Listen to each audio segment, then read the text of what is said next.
I'd like to welcome everyone this evening, and if you would, we'll have a moment of silence.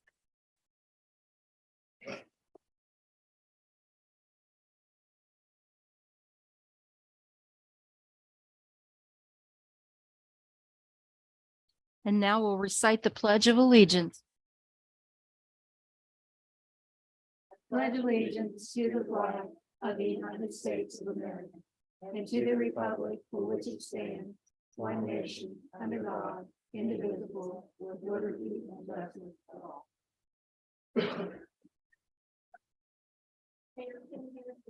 Here. President. I like seven right on your arm. Here. Here. City Manager Nate Stansbury. City Attorney Brian Bailey. Here. Finance Director Susan Johnston. Here. Intern Chief Mike Posey. Here. Chief Jimmy Settle. Here. Building Code Zoning Enforcement. It's a new Mark year. Lewis. Street Commissioner Mike Barrett. Here. And Sanitary Director Dee Button. She's ill. Marty is too. Yeah, I saw that. Okay, you have the minutes in your packet from the regular session on December 5th. You want to take a minute to look those over?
I'll make a motion to accept the minutes as presented. I'll second. It's been moved in second. Any discussion? All in favor, say aye. Aye. Opposed? Motion carries. Next is the visitors section, and we have first on the list, Brenda Reed, who's wanting to speak. Welcome. Hello. What it's great to do in 6-dog walk that we passed by you all, and it's really grateful for the problem of barking, the raccoon, neuter dogs has been. I'm sorry, don't you- Speak into this. But I want to make sure that. Okay. Says that the council has taken the steps of making this ongoing problem throughout the city in giving us a platform where it can be discussed. And I want to say I'm nervous about being here tonight because I'm afraid I'm going to get the reputation of being the dog hating woman. But I actually like dogs. I've read a lot about their psychology. I've read about their training, different kinds of training for different purposes. I watch dog obedience videos and I watch dog trials. And the reason I don't have a dog is because I have always felt I could not give a dog what it deserves. I could not give it the companionship that it needs. I could not give it the exercise that it needs, the variety of experiences the dog deserves to have a happy life. And I could not train it to be a good member of our neighborhood. I couldn't give it that confidence just because of my health and because of other circumstances. So I don't have a dog. And I want to thank the many good people on Cottage Street who are good dog owners and who walk their dogs, introduce their dogs, make them a joy to be around, and help make the fabric of our neighborhood tighter and happier. Now, The problem started with a certain house. I'm not going to name any names or addresses. A certain house. These people got a dog. The dog spent all its time in the yard. This is very close to me. It barked all the time. Their answer was to get a second dog. The second dog was an even worse barker and became the ringleader. They egged each other on. They can bark for up to 20 minutes at a time, nonstop, pause, then something sets them off and they start again. They bark at people whom they can discern walking a public street between the houses. They bark at animals in the woods. When people around them come out to use their yards, these dogs bark. They don't bark at me anymore, but if I have a friend in my backyard, they bark continuously until that person leaves their sight. Then, even closer to me, a neighbor got a puppy in December. And when spring came, she put the dog out in the backyard. She didn't monitor it. She just put the dog out in the backyard. This dog was an aggressive fear barker. It would rush the fence with its legs spread, barking, harassing me, closely monitoring my house. I couldn't work in my flower beds. It actually got so bad that even though it could not see my front or back door, when it heard the door open, it would fling itself into a frenzy of aggressive barking. When I worked in my yard and the dog was inside, it knew I was working in my flower bed and harassed me from inside the house relentlessly. When I moved from my flower bed around to the front of the yard, very quietly working, if it heard my garden tools clink together, it would again put itself up on the back deck and bark and harass me, and just this harassing bark. Not to mention what happened to people who use the sidewalk, or if I had someone on my porch to talk to. This went on and on. With the owner's permission, with my own money, I bought treats, and I spent time out in the backyard tossing treats over the fence, trying to convince this poor animal that the world wasn't a dangerous place and I wasn't a danger. But the dog would eat the treat and then look at the house, begging, please come out and help me. It was fear-driven. Finally, I went around to the owner and I said, this isn't working. The dog's not going to like me. Would you put on the bark collar? She said, yes. 3 days, no barking. 4th day, barking starts again. I went to talk to her and she said, oh, my boyfriend's dog chewed up the bark collar. And that was pretty much the end of her involvement. So I went to Sherry. I said, Sherry, the noise nuisance law is not dealing with this, because that starts at 10. A barking dog can make your life miserable all day long, any time of the day. And that's when she came to you, and you guys thankfully passed the ordinance. Well, in the meantime, my neighbor got a second dog, a rescue pit bull. It quickly became as loud and as aggressive as the first dog. And one day I was talking to my neighbor very calmly. I laid my hand on the chain link fence. I was not looking at the pit bull, talking to the pit bull, yelling at the pit bull. The dog decided on its own to run along the fence, jump up, and bite my hand. I looked down and I could see my tendon through the tear in the flesh. I had 1 stitch and I had weeks of physical therapy because the dog crunched my hand with its front teeth. And now I am afraid of large dogs. All right. Mysteriously, and I don't know her business, this woman and the dog went away. The house next door is empty. She still owned the house.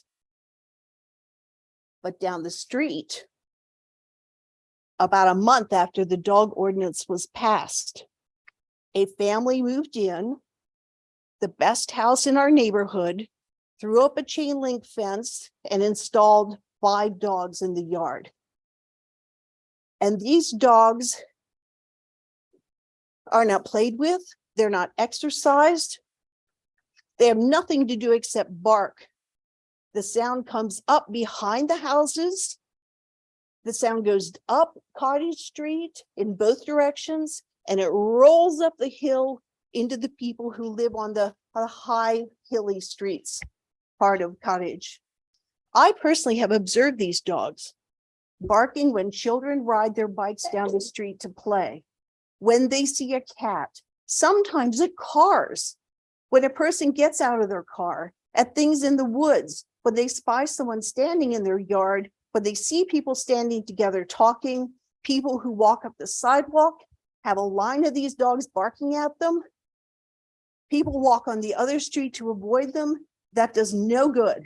And who knows why they relentlessly bark, sometimes at night, well into the night. Now, there are now 3 dogs instead of 5, but each time one disappears, another one becomes the bark leader. Okay, back to the empty house next to me. The woman who owns the house at the beginning of December, a month ago, rented it to people with 7 dogs, 5 large dogs and 2 small dogs. 3 have already escaped the enclosure. The 2 ones went under the chain link fence into a neighbor's backyard. The neighbor came to warn me because the owner said to her that her boyfriend had taught these dogs how to get under chain link fences. The dog owner told me directly that one of these small dogs bites people. When the large dog got out, the large dog came to the front yard and frightened my neighbor while she was carrying her baby from the car to her house. The people in the house did not even know the dog had escaped. I called the police because it was a dangerous situation and tried to alert them. Now I'm almost done.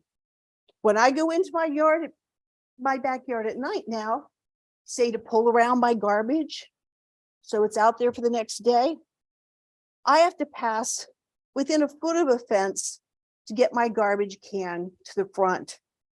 And 1 to 5 dogs rushes the fence, lines up and barks at me in a hostile way and continually until I am out of sight.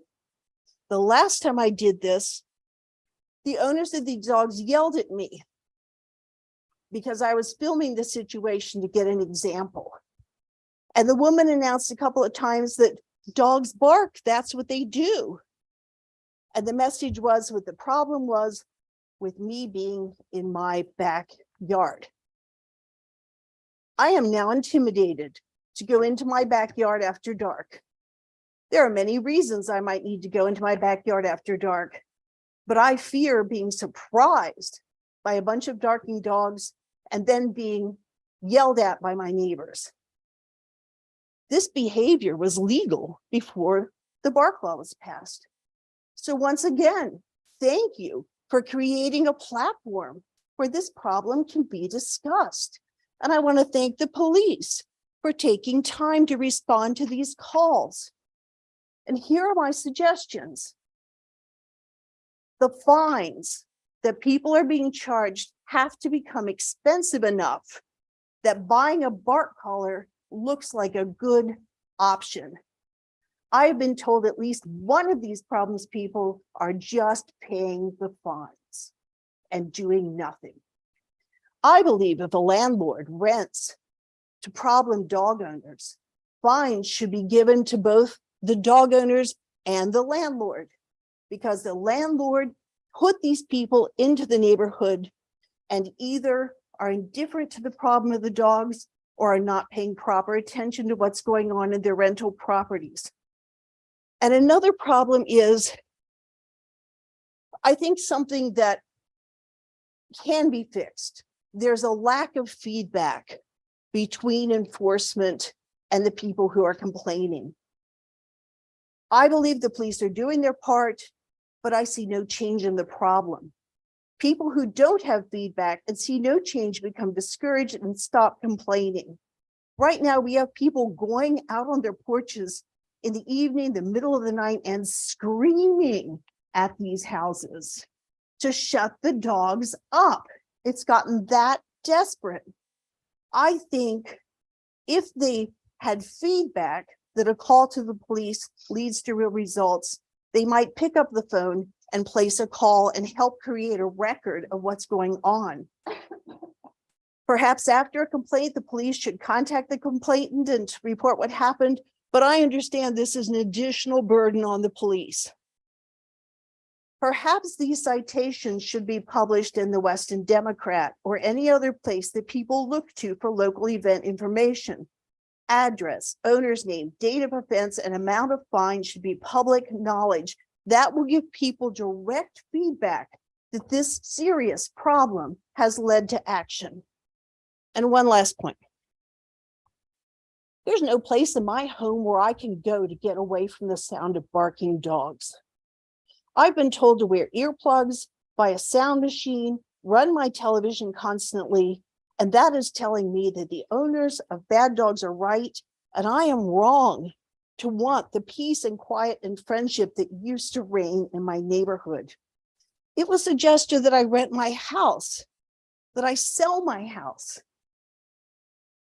So I move, I pack up, I leave my family home, I go through all that expense and trouble. How do I know I won't be moving right into another neighborhood in Weston with established bad barking dogs? Or that a new neighbor might move in 6 weeks later with their own batch of bad dogs? And who am I going to rent or sell this house to, except the hearing impaired? Who else could stand to live in this house? Or other bad dog owners who see, oh, this is great.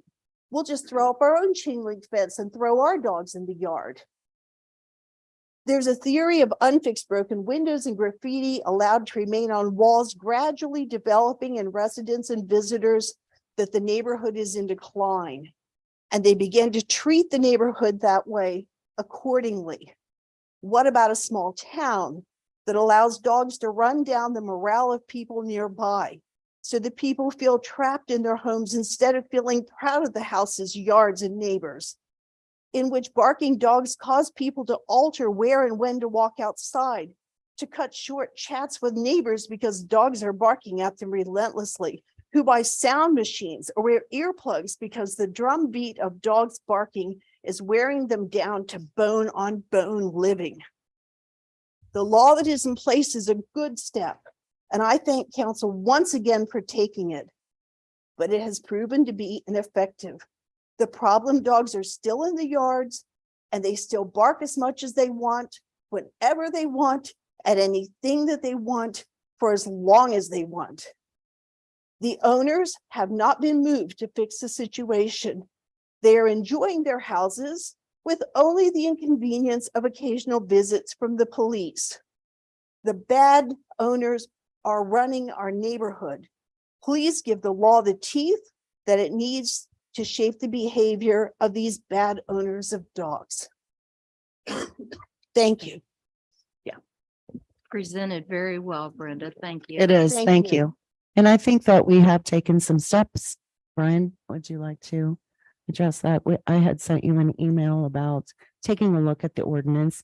Now, keep in mind, I'm putting him on the spot. This was over the holidays that I asked him. I'm sure he has not had time to look at that ordinance yet, Understand. but Christmas and New Year's. uh-huh. But we certainly can take some kind of look at that and see what can or can't be done relative to what state law allows cities to do relative to enforcing animal control type issues. But all I can do is say, we'll just take a look and I wrote down 3 or 4 different things that you'd mentioned that might be helpful. And we'll take a look at that and see if we can add it or amend it or do something with it A to fee schedule, give it a little bit more a fee schedule that maybe gradually increases as occurrences happen and instances. So that can certainly be something that is part of whatever change or amendment that would potentially happen. You're welcome. Thank you. Thank you, Brenda. We're very sorry that you have to live through this. We appreciate your patience while we get this ordinance corrected. Thank I you. appreciate your help and concern. Thank you. Next, Mr. Kelly. Oh, hello, folks. Good evening. Hello. Hope you all have a good new year. Thank I you. sympathize with your problem, Brenda. I have 3 German shepherds, one on the front porch, one on the back porch, and one inside the house. And I can honestly say that I haven't been threatened, had anything stolen, or anything else since I put them there. The only problem is they don't like cats very well. And somebody turned out about 40 of them there last week. Oh, great. And when my dogs start barking, I say, well, it's cat night. The reason I say that is because every night that we've set garbage out, the cats comes and tries to tear it up, and then the dogs catches them, and then they have a big argument. Anyway, I come to see Mr. Sterrett. Did you bring a copy of that agreement? I also have something else for you. Oh, really? I checked with Anna Cardelli, who is on our Historic Landmarks Commission.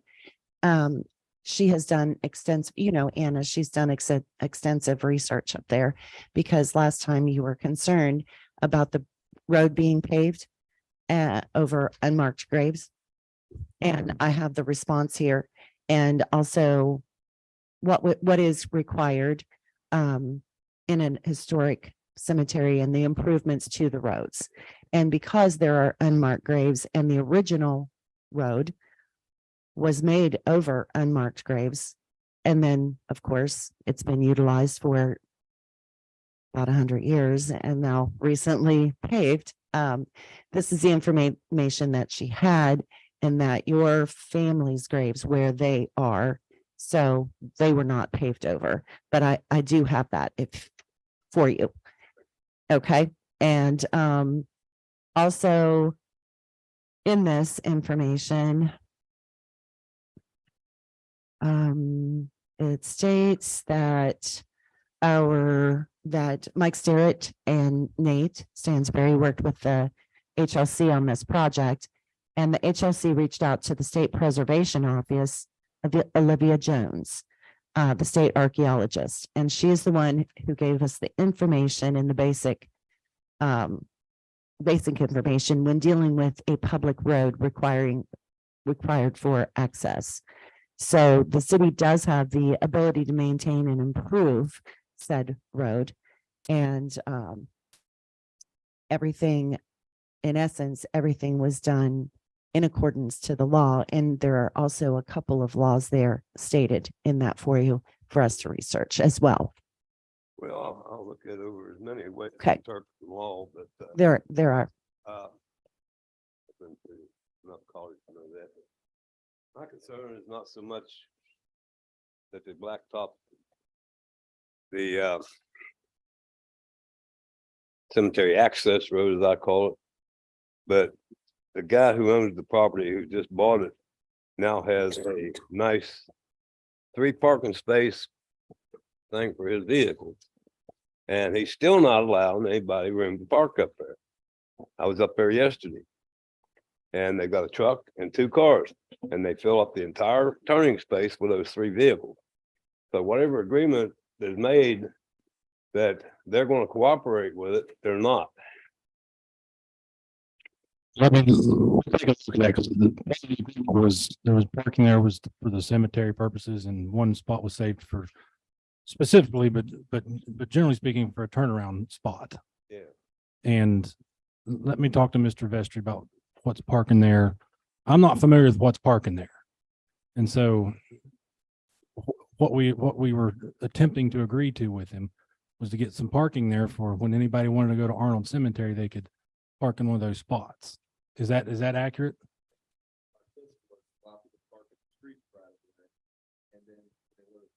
Okay. Use that. Okay. Okay.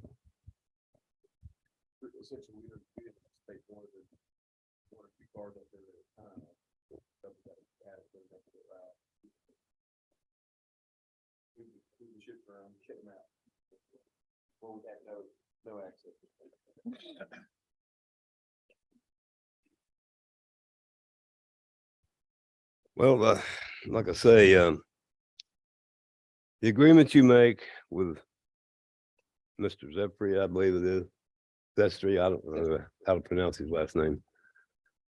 But everybody's going to have to get on the same page because he's not.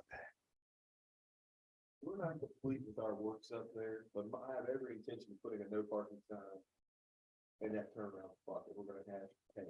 We haven't already hash painted it. You know, If somebody's parking up there, give us a call and we'll send somebody up there. well, you know, it's getting to the point where I'm going to have to call the city police to escort me up there and back off the hill because he comes out there all red and jacked up every time I come up there and he's got something to complain about. Well, you can't park here. Well, you can't turn there, you know. And he said, there's 3 parking spaces right there. And this is the one you've got. This is for you to turn. And I said, how am I supposed to turn in there when you got that car parked within 2 feet of where I'm supposed to back it up? I said, that's going to end up costing somebody some insurance money. He said, well, that's all I can tell you.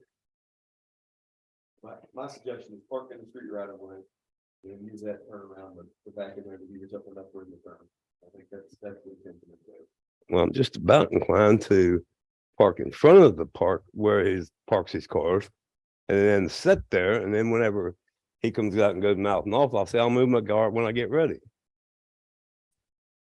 I wouldn't encourage you to that. I think you have every right to be in the public right of way. Yeah. So just be aware of the street is the public right of way, the cemetery. That's not exactly a street anyway. So I don't know what year that Weston declared that as a street, but it never was a street. I think we're operating off the something to the street off of the assessor's map that shows public right of way. Well, I operate off my plat map and it doesn't indicate that that is a city street. So that's where the controversy lays. And there's never going to be any change. I mean, I'm not going to quit griping about it, and whoever lives up there is not going to quit it until that house or until that entire cemetery is surveyed. Because he's also going out there and putting pipes in the ground, putting little red flags around them. You know, he can't do that. He's not a surveyor. He's not legally licensed to do it. So I'm going to start taking them pipes up out of there. Yeah, I would suggest you do any of that. I just think that, I don't know all the ins and outs boundary laws, but I think if he's putting those markers down, then he indicates that they are survey markers, then I think that he's got. He's surveyor. He's no surveyor. Right. I don't think he has any grounds to. Okay, if he don't have no grounds to put them there, then I have plenty of grounds to take them out of there. I don't think we need to get into a property dispute over all that here tonight. So let me talk to Mr. Vestry and make sure that he's not parking in Good the luck. specific turnaround spot. I hope you get something done, because it's just, you know, now that Eagles are no longer taking care of the place, you know, I may have to go up there this summer and do all of it myself, and I'm not going to put up with listening to him and fixing the cemetery up too. I'm 69 years old and I'm not young enough now to stand up there and argue and fight for 2 hours and then finish the cemetery.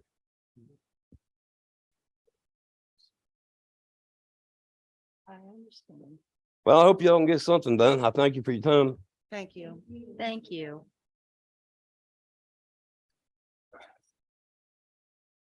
Okay, next on the agenda, we have a presentation which he canceled.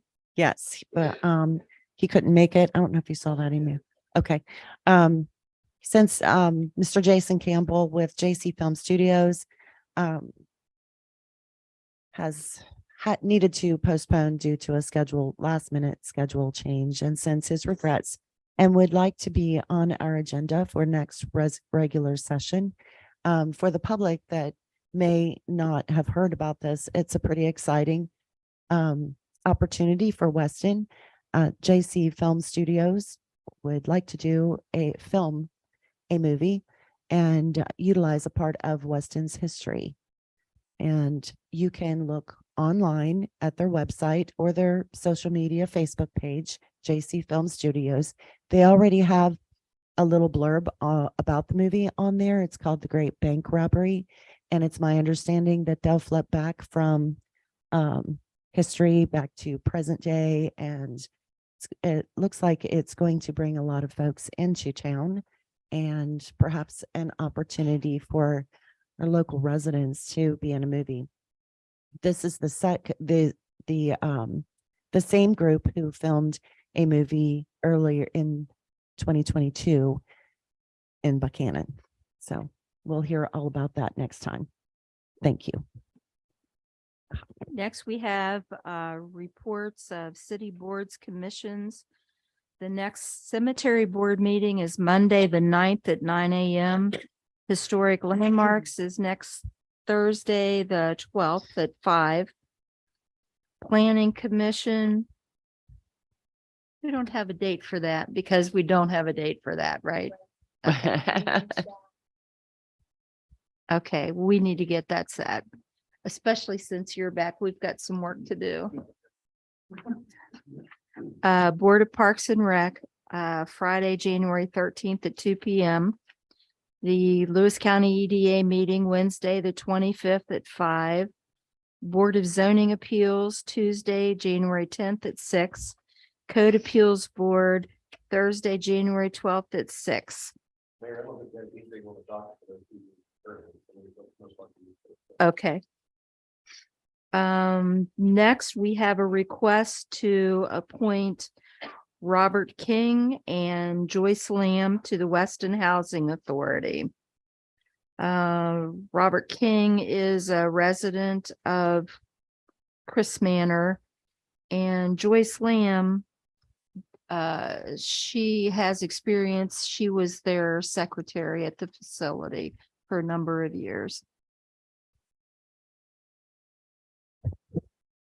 Are you looking for an approval? Yes, please. I'll move to approve.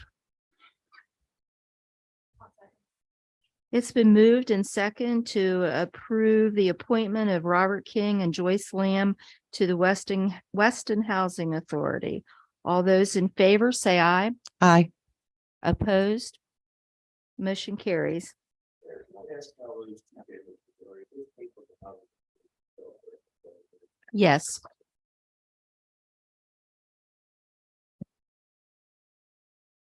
And we do have one available position on the Board of Zoning Appeals. And Dee isn't here to give her report, but I'm assuming it's in the, It is. she is working in the office. She's trying to sequester herself away from everyone since it's COVID in the family. So if you have questions, I'm sure you can give her a call. Okay, next finance report. I wanted to, I gave you all the, finance statements. You did. Yep, and I wrote on the bottom of the ARPA, but I didn't want her to send it under the garden consent, which is not on the statement. If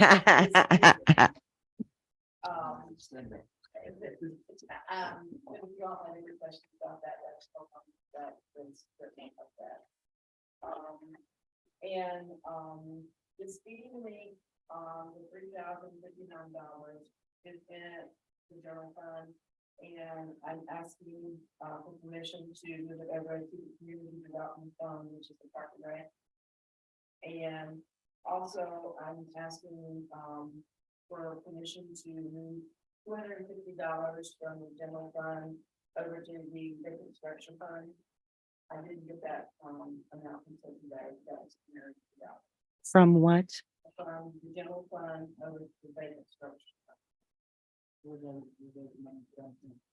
One was, the $3,059 was from the speeding rate. Yeah, the 250. It's from the vacant, what they paid, for the vacant structure. Registering properties. Okay. We need to vote on that. Okay, first I'll entertain a motion to approve the $250 transfer from the general fund to the vacant structure account. I move to approve. Second. Okay, any discussion? All in favor, say aye. Aye. Opposed? Motion carries. Next, approval to move $3,059 from the general fund to Parks and Rec. Let's speak to that one. That money at $3,000 is calculated for proceeds of our, the donation we saw to people escape from. And any kind of concessions, and so the concessions were ran, like myself and Rick was maybe duty and bought some materials.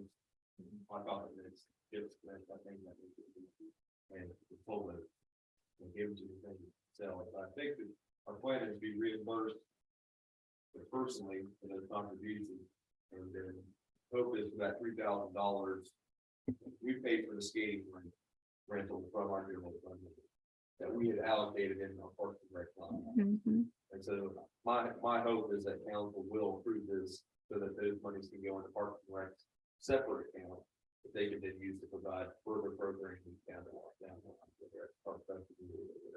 And they'll have control of those funds. That makes sense. So do they reimburse you then, or the city reimburses? We'll have a Parks Board reimburse. I understand. There will be two, everybody comes to $139.36. Is that how much money you're wanting? Is that your refund? I got 3487 from it. Does that include John's refund too? Okay. Okay. Bless your heart. Have you provided them the statement on Parks Board tonight? Did I help the Parks Board statement? It was. Okay, so I think right now they've got like $1,100.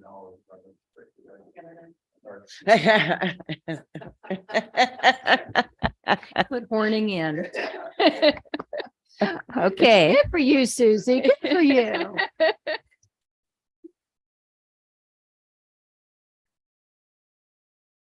You mentioned that, our PIA insurance is going up starting July 1st. And, they hopefully will let us know by March how much it's gonna go up. Just so you all are aware of that. And then, to let you know, I'm down on the list by $19,985 Hmm. this time last year. Hmm. And, the finance, policies and procedures, did you all get a chance to look at that and do you have any questions about this? I got it. I have no questions. No questions here. No, I read it.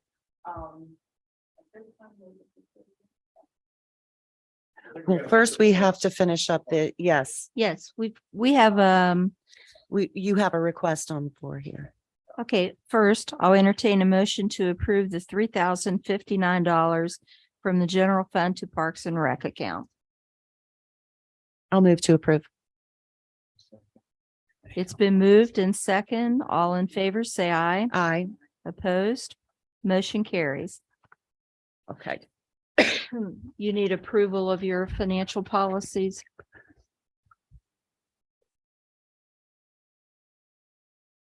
Want to have a little bit of a discussion with you, if that's okay. Am I free to speak? Okay. Susie and Joe have worked studiously to get these procedures put together. We've met a couple times on them, and I think we're at 90 to 95% finished. And so we were hoping if you guys had any further comments on them to incorporate those before we kind of say we're done.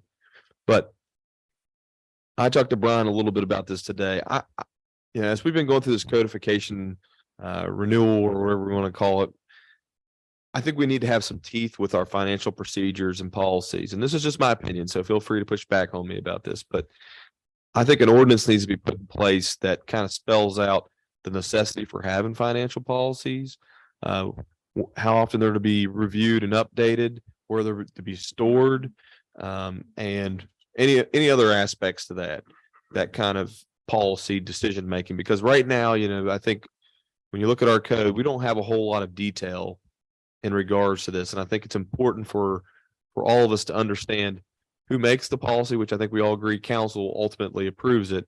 But does the city manager or the finance manager have any latitude in maybe foregoing a portion of the policy if something is determined it needs to be. That's stuff that needs to go into a policy and I think needs to get approved by you all. And so this is our first stab of the breadth of what a financial policy entails. We try to keep it as simple as possible. It's probably more of it's a slash between financial policy and standard operating procedures. We took into account the segregation of duties that's required by our audit so that we could try to speak to the positions that we currently have and what their roles would be moving forward. And then I think at a later date, maybe another city manager or another council or whomever decides that positions need to change or needs to be a reorganization, that should probably trigger a review of the financial policy to spell out that SOPs. So like, for example, city manager says, we don't need an administrative assistant anymore. I think this is kind of your guys's check on those kinds of decisions to say, well, who's going to be doing the administrative assistant's role in our financial SOPs now? So I think that, like I said, I think it's important for us to codify this, for lack of a better word, and to say this is going to be something we keep in a vault or keep on a shelf. And if there's any questions about what we're doing, we pull those financial policies out, and it's something hopefully we can add to over time as situations arise that aren't spoken to in here if we've missed something or something of that nature. Review any other municipalities' financial policies as you put these together. Not really. I provided our Fort Scott, Kansas example, so it's a totally different state for the different aspects of it. But really what we try to do was just take our existing kind of procedures that I think that we've done a pretty decent job of fleshing out in regards to as we've operated, right? We've had many legal conversations about, can we do this? Can we do that? But Brian has not had a chance to read through these yet. So that's why we're not looking for a motion to approve at this point. But again, I think our next step, if you all are on board with me, is we want to bring you an ordinance that kind of sets up this establishment of having a financial policy for the city and how that will be upkept, maintained, changed, that kind of thing as time allows. Perfect. If you're looking for any kind of latitude, your policy, it's not going to be exactly the same as your standard operating procedure. You're probably right. Yeah. And I'm not an expert in any of this stuff, but I think we need something written down, right? Like right now we say, well, Sure. yeah, I don't even know. I couldn't quote you chapter and verse where it says I have to come and ask for $5,000 worth of approval. I think that's in our code somewhere, our old code. Yeah. Yeah. But, and I'm not speaking that because I have a problem with it, but I think those kinds of things need to be stated somewhere. At least we can point to an ordinance that says, yeah, establish a financial policy, and that's our policy. And then, I don't want to get into a situation where every time we have to change the policy, we have to pass an ordinance. I'm hoping we can establish an ordinance that gives us the latitude to change that with a majority vote of council or something of that nature. Sounds good. So we'll draft something up, and I think it's a further discussion, but we'll get that to you. And, best case scenario is we do a heck of a job and you guys agree with everything when we have our first reading at the next regular session. It's my timeline. Okay. Good with that? I am. All right. I see the floor, or whatever they say. I'm just gonna yield the floor. Yield. That's what I want for. Love you, Nate. The P card, our new ones we got today. And this also is in your packet. And mostly it's the same thing as was before. Joe done this up for us, and it's mostly from the state, he says, but if you had any questions on that, I was just going to ask. You have action requested on there. Do we need to?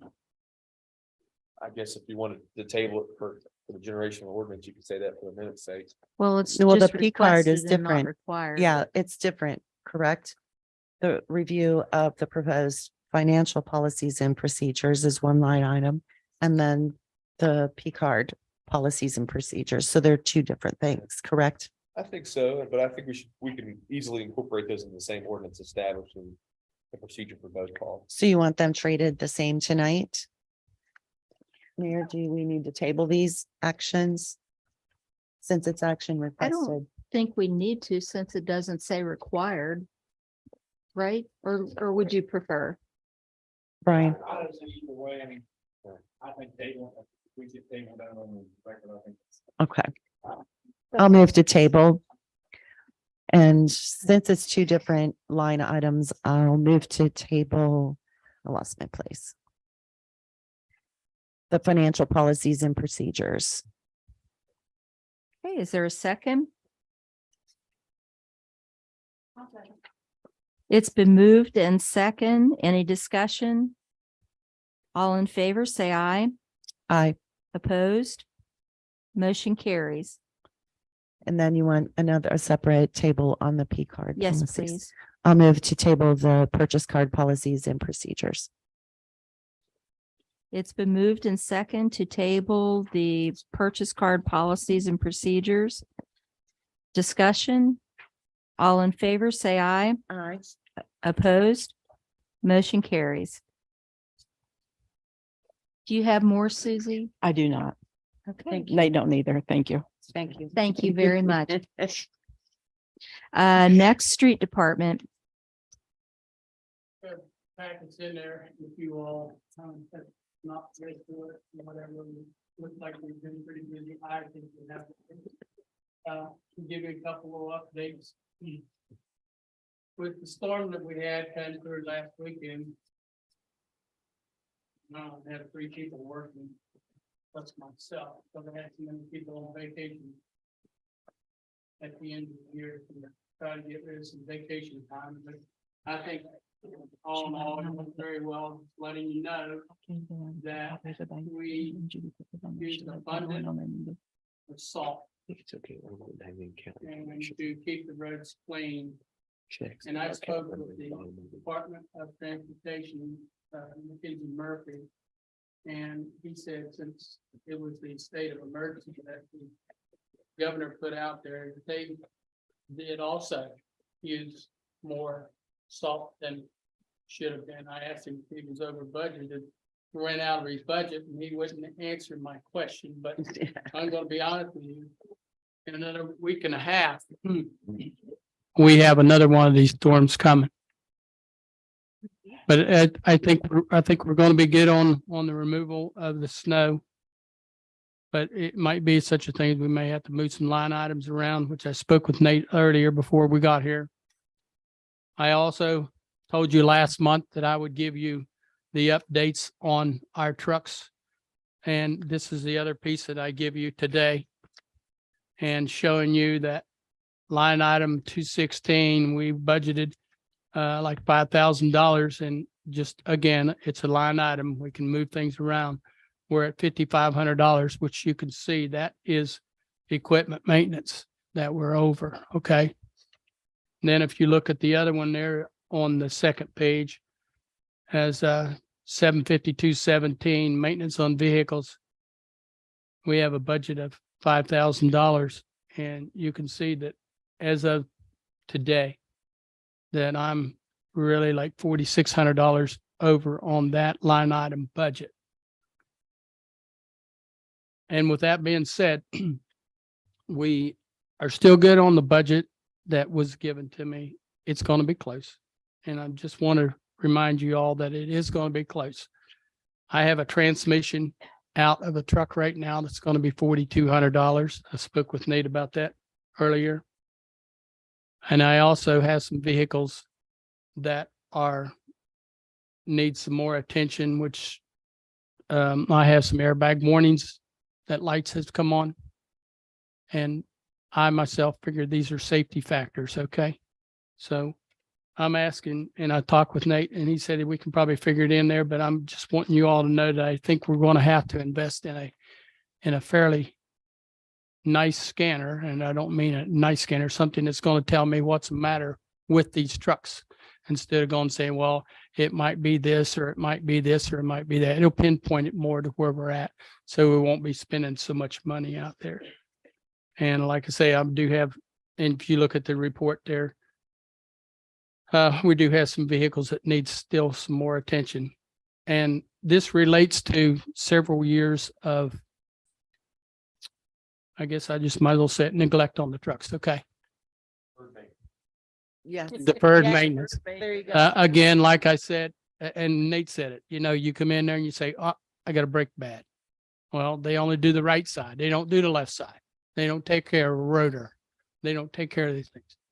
I have hired the last gentleman that has done a very great job for me.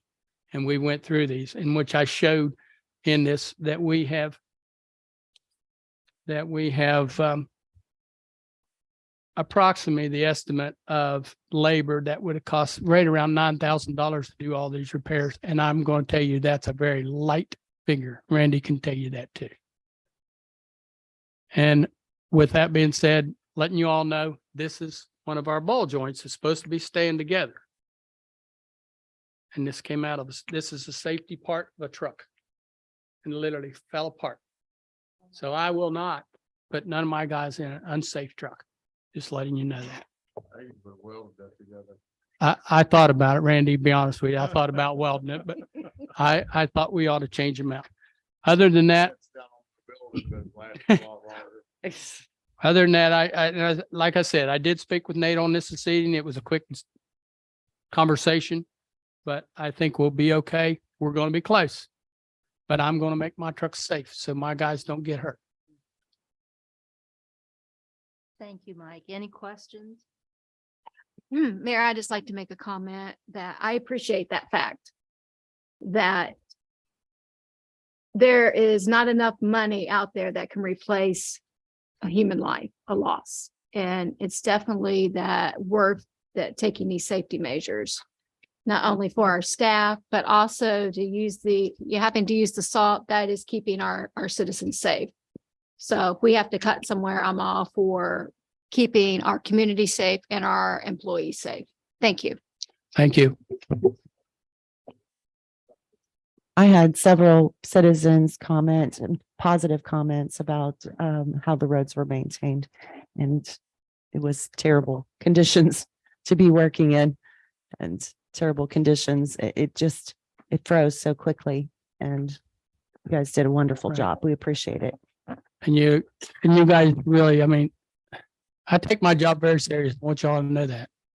And there's many times I drove over by the fire department, looking at front of that fire department, knowing that it's snow covered and thinking about someone that may need to get a fire truck out there, their house catches on fire. And then I feel bad when you can't get there, so I'm going to do my best to keep them clean. Thank you. Thank you. Okay. Next, police department report. Nothing other than a report. Any questions?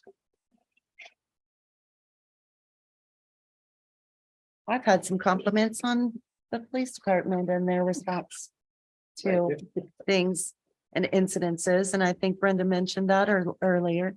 And you had mentioned to me about their response and how cordial and friendly and concerned and Yes. how much we appreciate you. Thank you. Yes, indeed. Yes. Yeah. And then when I spoke with you guys, our cadet is getting into the academy. End of this month. And it was not. Okay, great. We've got some interviews set up for different candidates for deputy. We're trying to get somebody. Nice.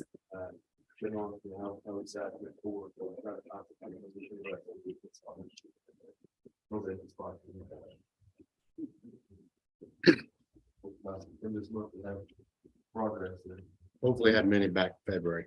Maybe come back in February. Hopefully. Okay, fire department report. Our reports in the packet. The ladder truck is out of service right now. We got the cylinder off of it today and got it took up there to get fixed. So our guys was out Christmas Eve morning on fire for about 5 hours, one of the coldest days of the year. We had a bunch of stuff freeze up and wind got us and it was a mess. So them guys struggled through it. There was 19 guys at the firehouse Christmas morning. So Totally appreciate. We do. Yes. Any questions for Chief Settle? Thank you, Chief. So Building code zoning, you have Marty's report. it's in here. It's code enforcement. Okay.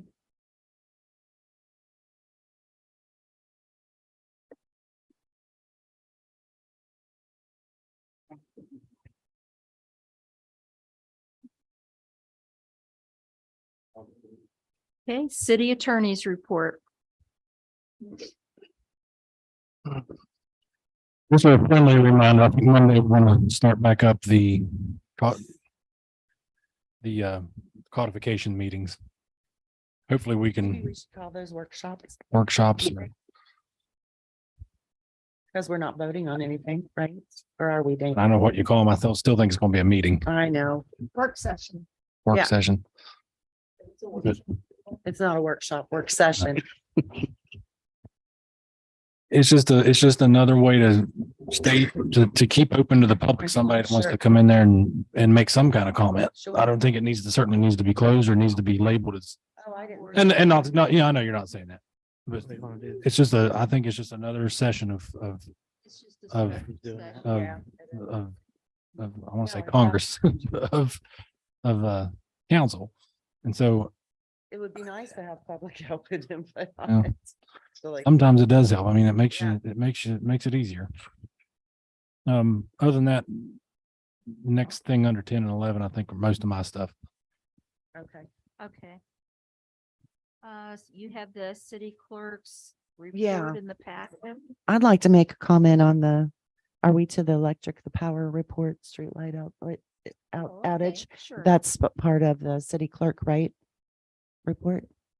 I wanted to thank you guys for such a quick response on the streetlights and identifying them. And I know you're not finished yet with all of them, but I wanted to thank you for that. I did get a call New Year's morning, a citizen wanting to thank everyone for their quick response to the streetlight outage. It was impacting their life greatly due to the times they come and go and out of their home and for work and whatnot. And it's kind of eliminated some of also the issues with loitering at wee hours of the night on that corner. So they wanted me to relay that on. A thank you. First and center.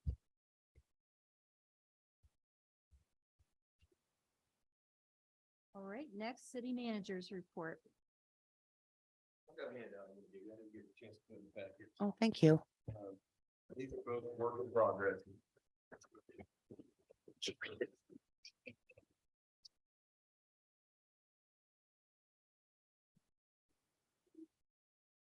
Have that in Braille.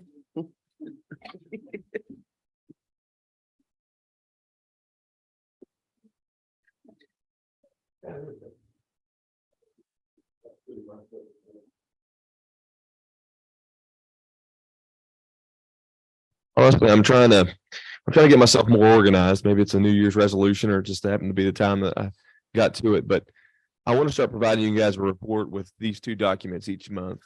The first one is I say the first one, the one that says city manager report has every department and I guess just some running projects that I ultimately not day-to-day stuff, but things that I view as city manager and the department head are going to work together to accomplish those tasks. And I'm feel free to make some comments on that and say, hey, you forgot this. That's fine. This is a working document. These are just things I've written down from my head. And I haven't got all the way through where I've put next steps for every item or anything like that. But I thought this is a way maybe we could kind of keep you apprised of the things that we're working on a monthly basis. And it's something that when I got here, I think day one, I said, I'm going to be meeting with the department heads at least once a month to individually to talk about the things we're working on. And that has not occurred. It's been DEFCON 6 or DEFCON 1, I guess, depending on your interpretation of DEFCON. But I think we're really getting to a point with our staff where I don't need to be involved in everything to make the wheels of motion continue. And that's a good thing. And so then I can do a little bit more of city managing and help lead these initiatives that we're trying to develop. So that's, feel free to give me some comments. You won't have to do it tonight. We can do it later, but I'll work on this and polish it up. And that'll be part of my report going forward is you'll see this and kind of see some updates and things of that nature. Okay. Thank you. You're welcome. And then the second thing I created there was, this is just a schedule of dates that I think is good. And this thing is something that we can add to, but we can start on a monthly basis looking at what do we got coming up this month that we need to be thinking about. This past year, we did a couple events, started some, renewed some events. And so I think it's helpful for me to help me plan out the year and plan on what I should be working on when, but I would love your guys' input on this and say, like Chocolate Festival's not on here, completely slipped my mind, when I was generating this thing. Cause it's not necessarily a city thing, but it's something that we've assisted with in the past, should be on this, that we may provide some support, whether it's closing the road or whatever it is, those kinds of things. And as events pop up, I want to be able to put those on our schedule. I put my wife's vacation in France here, so disregard that. I don't know why I put that in there, but it's on the list too. But The harvest thing and Miracle on Main. yeah, I think events like that, I think they're important for us as a city to be aware of. And I'm sure, homecoming's another one. I don't know if I got that on here, and that date's not set till later on, right? But those are things that we need to be aware of. Parade dates, so that we know what's going on there. So that'll be something I provide to you as well. On that second page, Mhm. can we highlight that paint machine acquisition? Yeah. It's on my list. Yeah. Yeah, we're gonna make that happen one way or the other.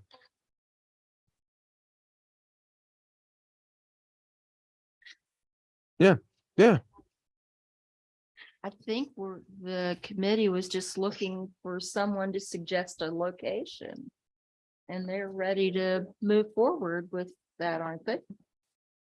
The Parks and Rec Commission. Yeah, as long, they're just waiting on somebody to suggest a location. Yeah, I mean, my relationship with Parks and Rec is I don't really have a dog in the fight. I just have been going and supporting them. So I think, yes, I mean, I think Ward 3 needs a park. I'm totally on board with it.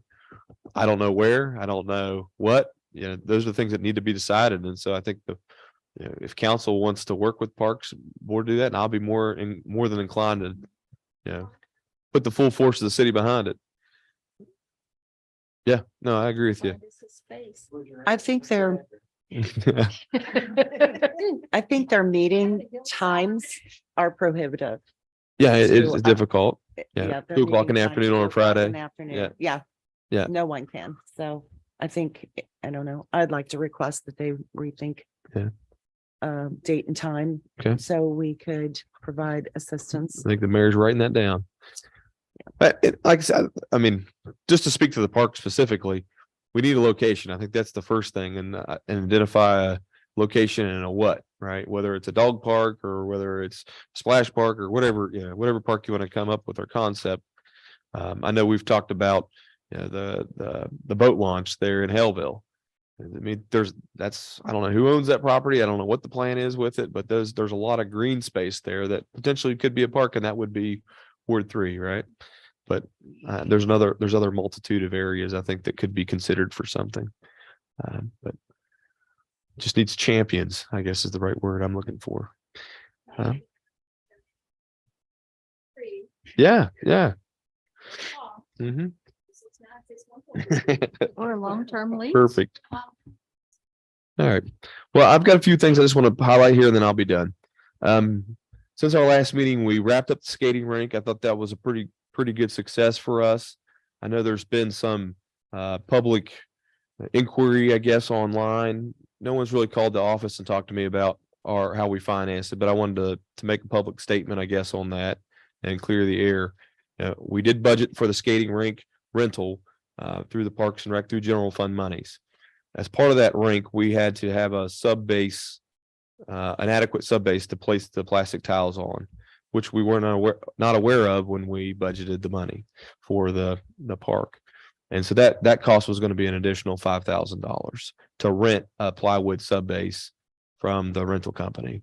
And then when we priced out what the requirements were, we couldn't really build it for much cheaper with the way lumber prices were.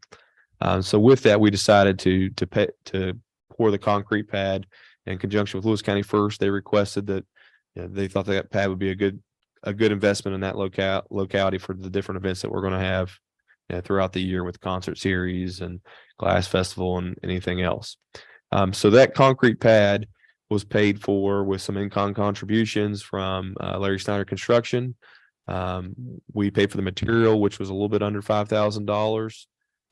And that came, I've charged it to the general fund under sidewalks currently with the intention of requesting that sidewalk or that concrete cost be paid for out of coal severance, which is a fund we receive money from each year. And I think we've already received $8,000 on a 2 installment plan. Coal's way up this year, if you weren't aware of it. So due to energy prices. So that clears the air, I hope, on how we funded the skating rink. I know there's been some questions about the lease and property values and things of that nature. And those questions, I'd refer anyone to Lewis County First, because they're the holder of that lease.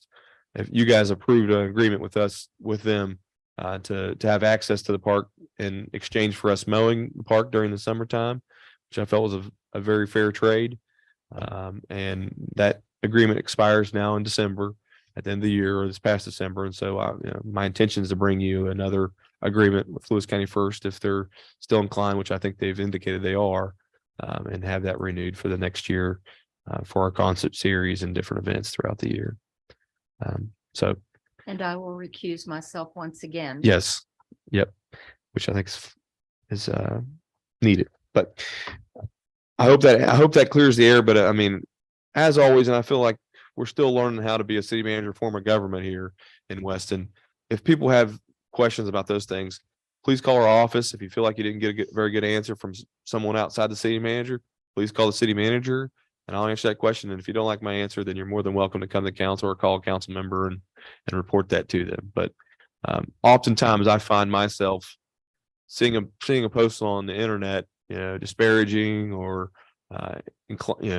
insinuating that the city's done something, where I think just an honest conversation or an honest call to ask about it would clear the air and not make us look like we're always fighting or something untoward is going on in our city, which I think we've been adequately transparent with everything we've done. So just wanted to make that point tonight. Well, not only are you transparent, but you research it before you ever take any action.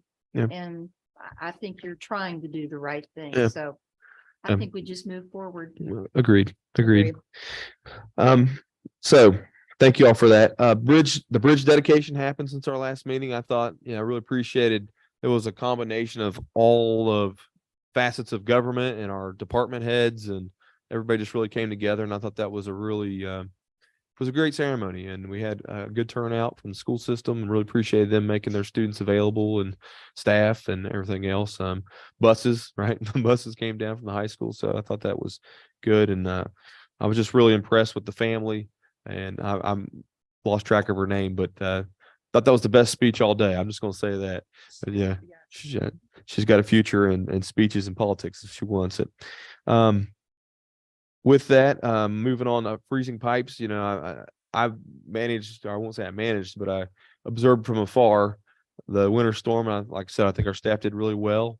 And not only street department, but it sounds like our sewer side did a great job of responding the best they could. Fire department, yep. Police, I'm sure you had something to do with all that. And I guess, I came here from a Vermont context, and I saw a bunch of pipes being buried here, not just with our utilities, but other utilities. And I think that these events, and whether you believe in global warming or not, I think you're going to continue. We're not going to not have freezing events. In West Virginia, it is a milder climate, but you're going to have these occurrences. And I had pipes break in my own home.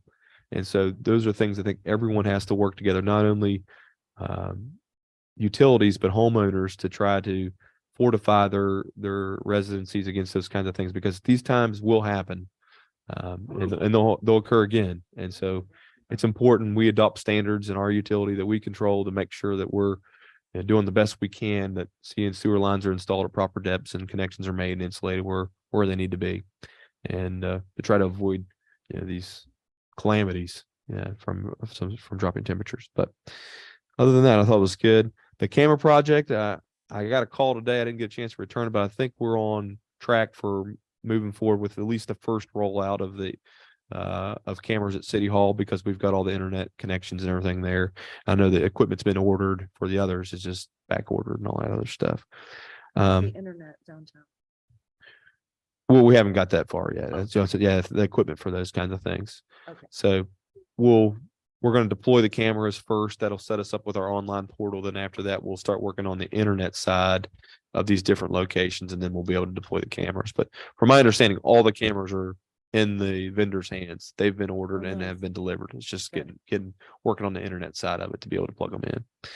And so we'll do that in the coming months. I'd say late spring will be the time we'll be done with that, hopefully.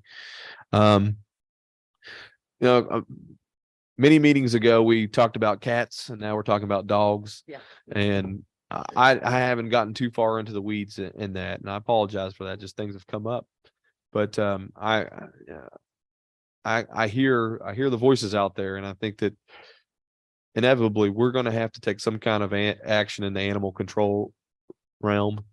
I don't know if we're not getting, I don't know if proper support is the right word, but if we're relying on the county services, I don't think they're meeting the full facet of what we need to provide to our residents.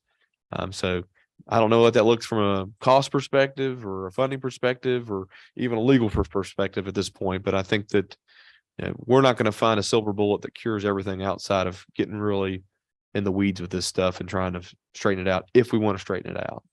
And it's probably something you never straighten out fully, right? But at least try to tamp down and manage the best you can. So I'm still committed to working through that stuff. I just wanted to tell you all that.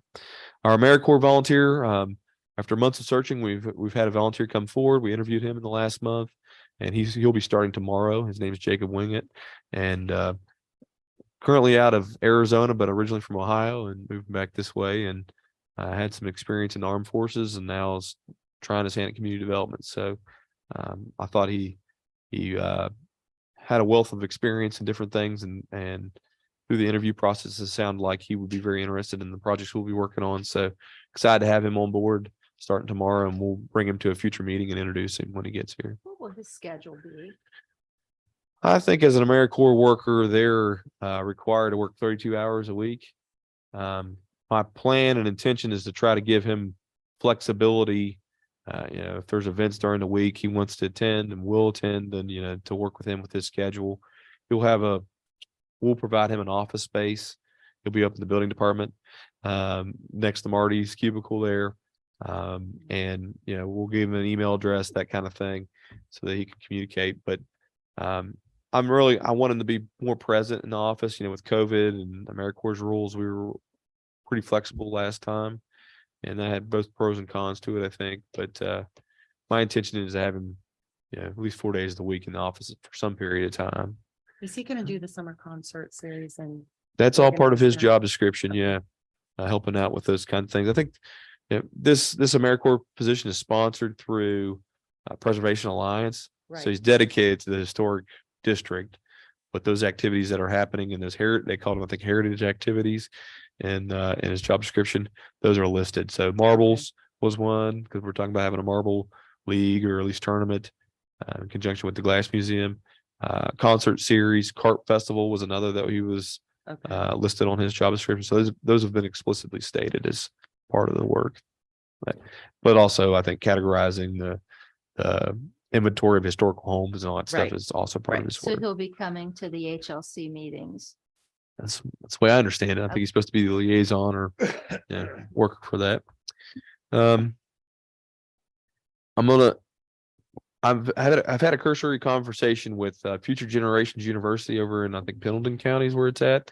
They have a mobile maple syrup evaporator, and so West Virginia hosts 2 Maple Day events in February and March. And so I'm trying to see if we can get them here for some kind of activity on Maple Day. And I know a couple of the local producers here, trying to see if we can get them involved. Honestly, they'll probably be at their sugar shacks that day, having them open so that people can tour their sugar shack operations. Have But- you talked with Chris Myers? He's one of the contacts, So cousin. Yep. Yeah, okay. and Cody Boone's the other. And so those two, are big people that I know of in Lewis County that are making maple syrup. So we may have some kind of event pop up, and I think with the intention of trying to find events that are not only successful, but that kind of give something for Weston residents to do each month.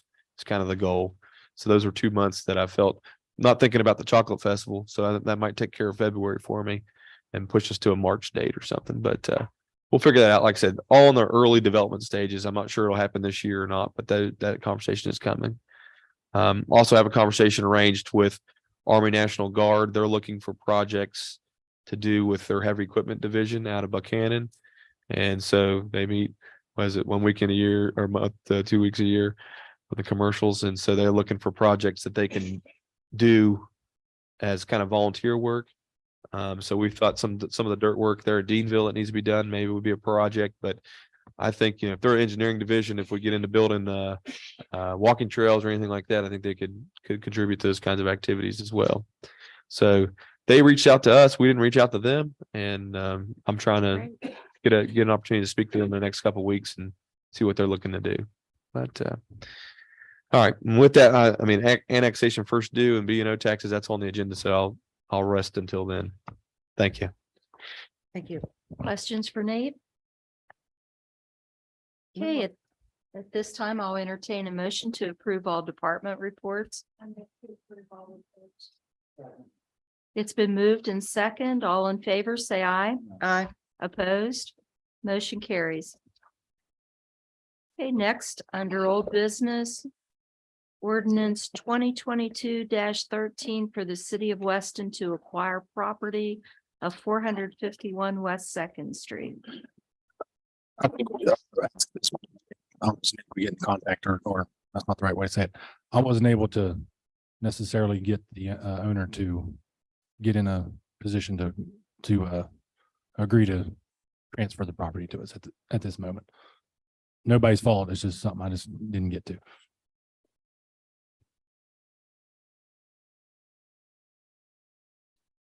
It's been moved in second to table. All in favor, say aye. Aye. Opposed? Motion carries. Billboard zoning discussion. I keep talking loud into this thing. In prior meetings, we've discussed the billboard issue relative to zoning and trying to get some clarification as to how you all want to go with this. From the standpoint of, do we want to have a second reading of what was done in 2020, or do you want to start this whole process over, or what? Something to think about here in the next month, so we can try to figure out if this is even a problem, if it's even something that even needs to be addressed. I mean, one, Update of where we're at and what you're supposed to do. sure. Some time ago, Weston passed a zoning ordinance, and there was some kind of agreement between Lamar and Weston that language in the zoning ordinance, or an amendment to the zoning ordinance, satisfied some degree or some kind of litigation between Lamar and Weston.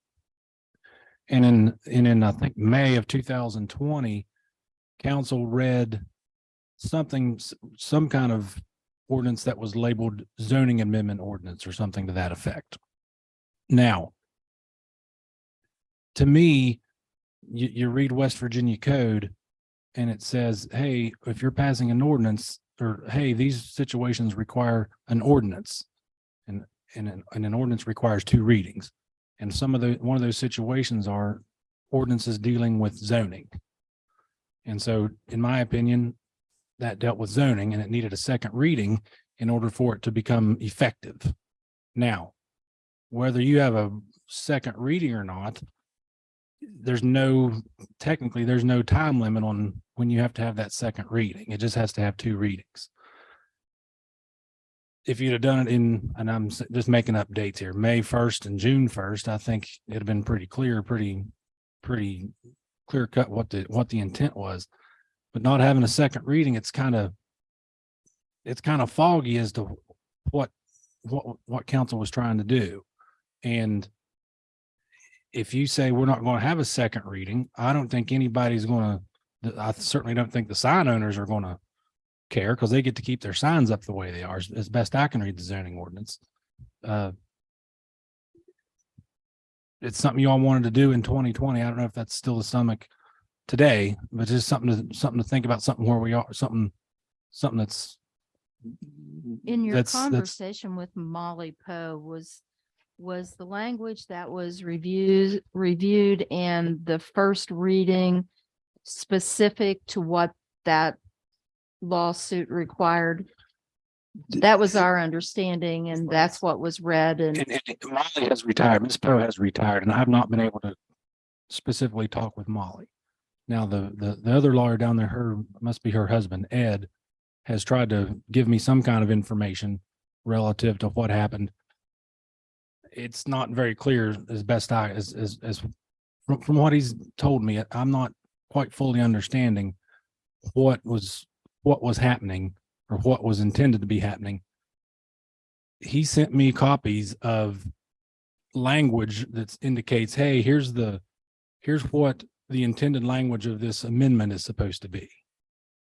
Now, in a perfect world, I'd open up the zoning book and there would be that amended language, and I'd open up the ordinance book and there would be the ordinance from 2020 saying, here's the amendment we made to the zoning ordinance. And I don't see any of that in the minute, certainly not not in the ordinance book and not in the zoning law. And in the minutes, there's just a vague description of council had first reading of amended zoning rule or amended zoning law or something to that effect. And so I'm always over cautious. If there's nothing in the minutes to say, hey, here's what we passed, how do you know what you passed without a signed ordinance? And so I sit here and I struggle to figure out what was sitting before you back in 2020 that you passed, and B, is that something you still want to go down the road with? I believe we're required to go down this road. Okay. And I think I just recently found a couple emails from Molly Poe that I had saved. So I will get those to you tomorrow. And I don't know, in my opinion, I think we need to have a second reading with the language that was proposed originally and just move on from there. Okay. Whatever you all think.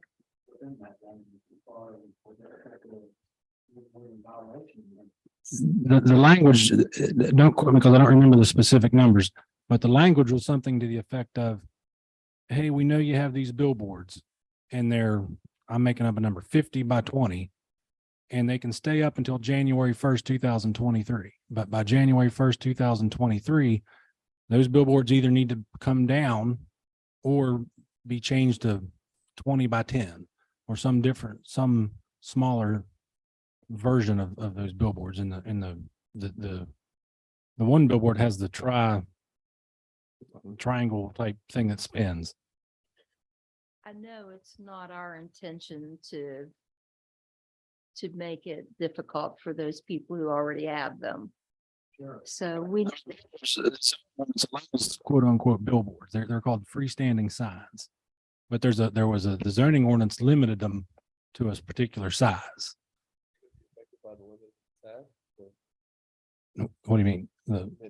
This ordinance that we're reading, are they going to be able to leave their billboard, or are they going to have to take it down? I think they're going to have to either take it down or make it the size of whatever's in the zoning order, whatever was agreed on as those amendments to the zoning ordinance. we're gonna have to get that clarified. We wouldn't want to do that. I believe that they don't. One time we discussed this previously about being something grandfathered. In my opinion, best I can tell you, it was grandfathered in until January 1st, 2023, which is the language says, and oh, by the way, all these billboards that have been quote unquote grandfathered in, they're no longer grandfathered on January 1st, 2023.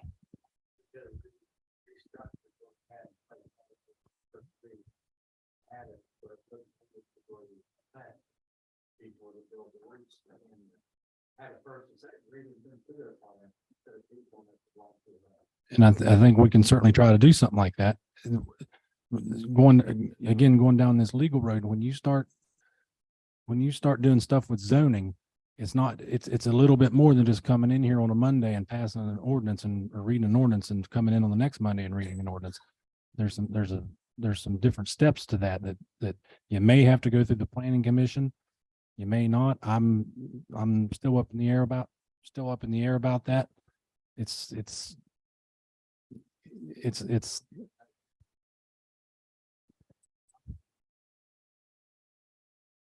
yeah. I'm under the belief if anything that we do is anti-business or promoting our locale, those signs aren't non-aesthetic. They're not obnoxious. They're not anything negative to the community. And if we're going to do anything to create a problem where those signs have to be taken down or changed, because those signs are an enormous cost to the owners. And if we're going to do anything that's going to be detrimental to those signs being there or having to be changed, I'm going to be completely against it. And I'm going to be vocal, and I'm going to try to make sure that we protect those people with those signs, because I don't find them to be detrimental to the community in any way. I don't know what the legal ramifications are, the roads we got to travel, or how much, liability we put ourselves in. We can't put ourselves in liability, but I think we should do anything possible to make sure them signs stay in place. I don't think the sign owners are going to complain if you make them stay in place or make them not change. So.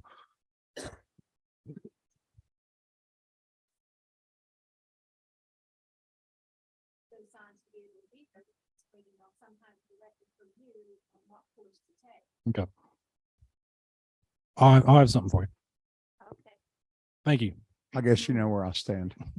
All right, under new business, Museum of American Glass State Culture and History Grant. You have a letter in your packet from the museum requesting that if the city applies for the Culture and History Grant, that they would like to be the recipient of that for their chocolate festival. Sherry, did you have more you wanted to say? Just as some background, I usually do this grant and every year. And we've approved it every year, and the public and the citizens of Weston greatly benefit from the chocolate festival, and it brings people from surrounding counties. It's a well-known event. I would like to recuse myself from this because Oh, yes. I forgot about that.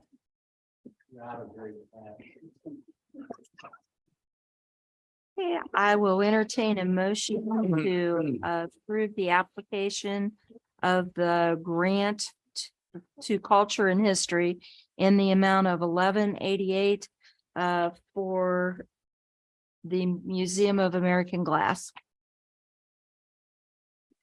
I'll move to approve what? the grant. Is there a second? I'll second. Okay, it's been moved in second. Any discussion? All in favor, say aye. Aye. Opposed? Motion carries. Okay. Next, municipal fees board discussion about appointing members and substitute members. And back to me again, municipal fees board. I think the board has 3 members, and I think one of the members was supposed to be picked or given or posed by, I think, the Chamber of Commerce, and that I think was Ray Smith at one point last year or a year and a half ago. And it's my understanding he stopped being on the board or whatnot. And I think we also passed an ordinance a couple meetings ago for substitute members if somebody wasn't able to serve. And so I think we need to start looking for somebody to take Ray's spot and fill that 3rd spot. Okay. Well, whoever the chamber can pick whoever they want to. And if they want to pick him, that's up. You all get to check off on whether he wants to be or whether he wants.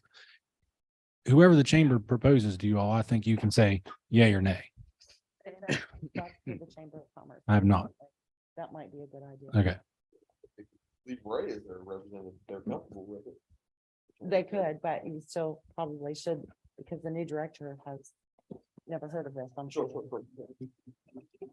And so just kind of be gathering ideas as to who could fill this third spot and the substitute members. I think we have to have one for one members from council, one members from the community, and one members kind of advised from the Chamber of Commerce. That's all I have for that topic. You're looking at me confused, or Well, I didn't know if you need us to appoint another council representative. I think Randy's our representative. in the event he would be out of town, or see what we're going to have with a 3-person council or a 3-person board is one day we're going to have 2 people show up and it's going to be a 1-to-1 tie. So if we could have a substitute member come in on a day that somebody's not able to do it. No, I'm not. So you'd like for us to appoint another council? Approve that 3rd council member that I ain't got time to do it. or you have alternates, what I'm calling substitutes. And then you have the actual. I'm getting everybody confused here. Vice mayor would be good at that. That's up to you. That's for you all. I agree with An that. alternate, like if you can't make it, Yeah. but you're still on there. He is. I'm just a member. I can't answer your question. Yes. Vice Mayor, I agree with that. I'll entertain a motion to appoint Councilwoman Sherry Rogers as the alternate. I move to appoint Councilwoman Rogers as the alternate. I'll second that. Okay, it's been moved in second. Any discussion? Hearing none. All in favor? Aye. Aye. Opposed? Motion carries. I recuse myself. Thank you, Councilwoman Rogers. Thank you. Vice Mayor. Vice Mayor, I'm sorry. Single line audit, use of federal funds. Yes, I'll go again. This is going to be this might be a 4-way conversation here. When you start approaching the use of so much federal dollars, 750,000, that triggers a what's called a single line audit. And don't ask me the ins and outs of a single line audit.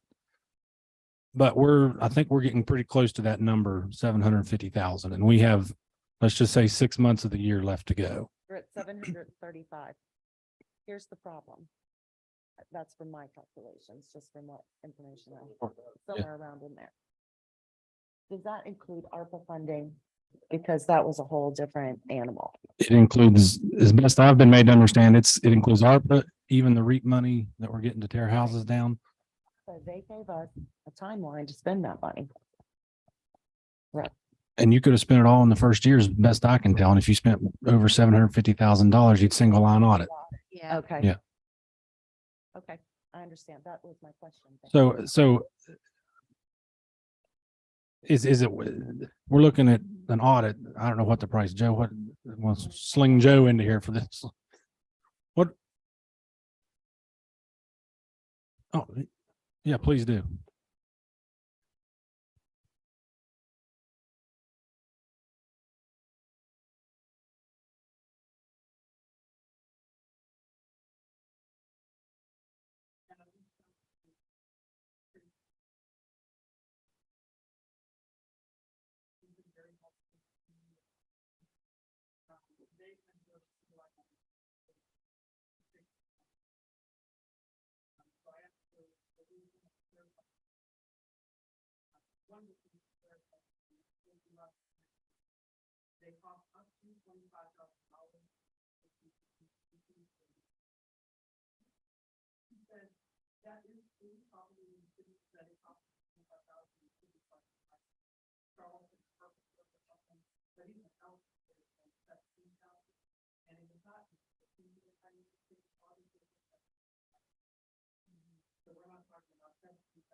Okay, thank you.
Like cost is driven, I think, from past audits, the number of funds you have. Like when we see our proposals for the auditors to acquire one, we gotta list all the different accounts that we have and their magnitude and stuff like that. So they kind of give an estimate of how much work they're gonna have to do reconciling those accounts. Different funds. So I don't think we're any, I'd say we've got way less funds than Elkins does, something like that. Next year, your request for proposals is going to have to be single audit specific Yeah, in your advertisement. right. And I think there's a box to check on that. And I don't even know if we mentioned USDA, like the cruiser grant. I don't know if that made the cut last month, but that came to mind that we're trying to purchase these cruisers. So I think we're at the point where we're just, let's just blow through it. And if we gotta do single line ons for the next couple of years, that's what we're gonna be looking at.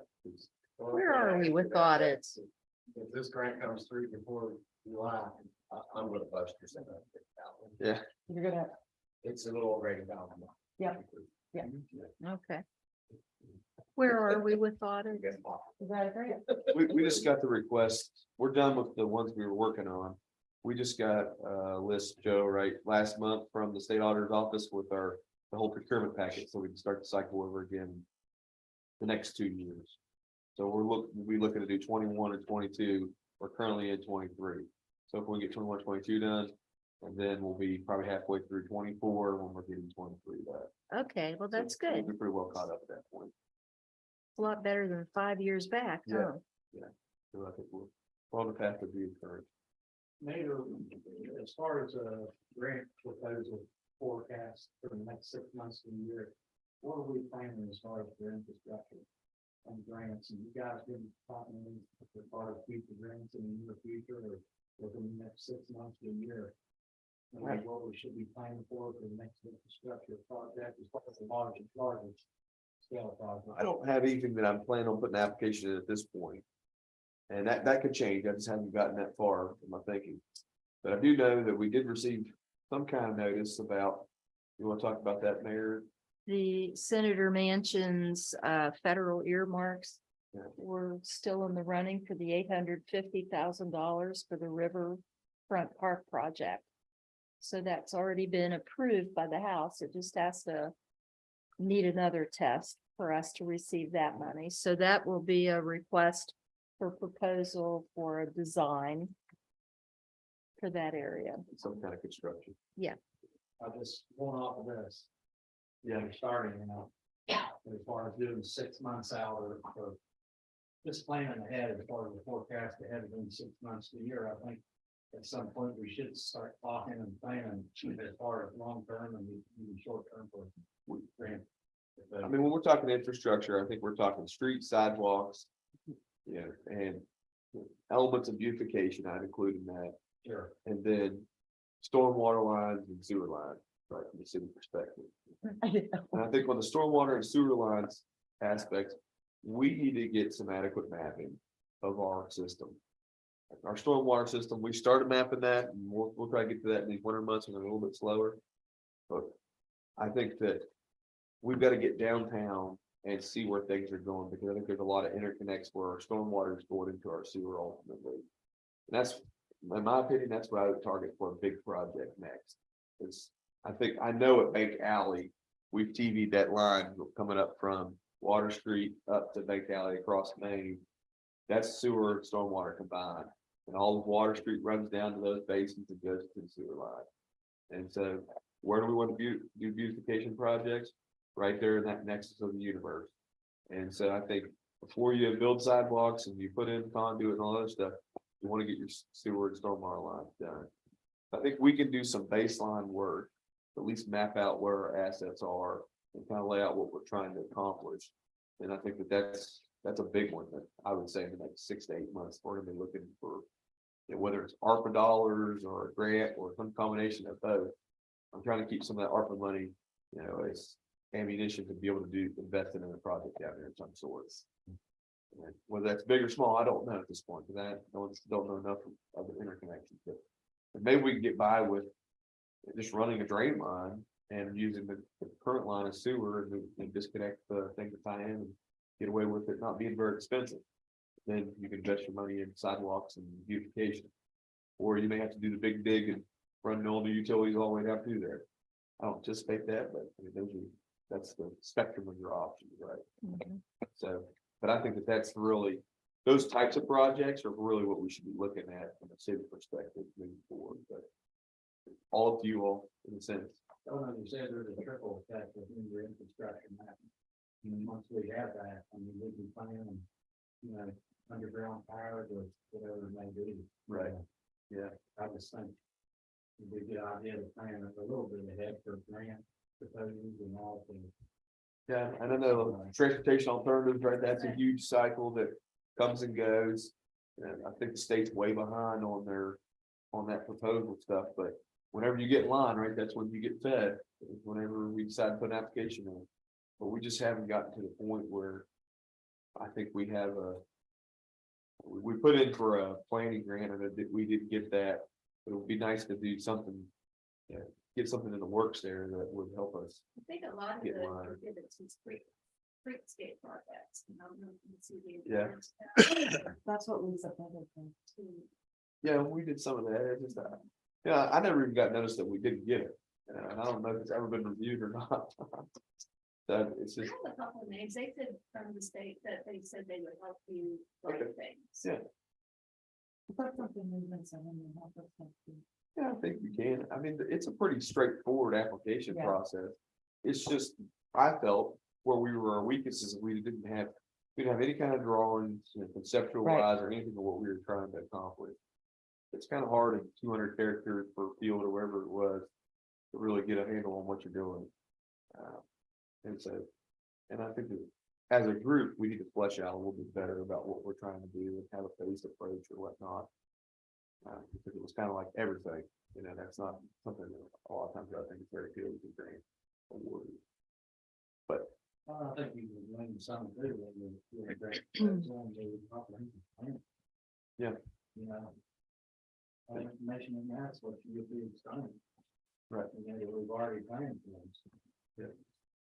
There's a lot of money flying around out there. I think that, I wish we were here in a sense 5 years ago, because I think we had a lot of this groundwork laid. I'm afraid that we're gonna miss the spigot. This time we get ready, the spigot's gonna turn off. Yeah. What it feels like, but we'll do our best. I mean, all these programs have been around before this, and I'm sure they'll continue. Okay, next ordinance 2023-01 acquiring an easement on property on Reservoir Street.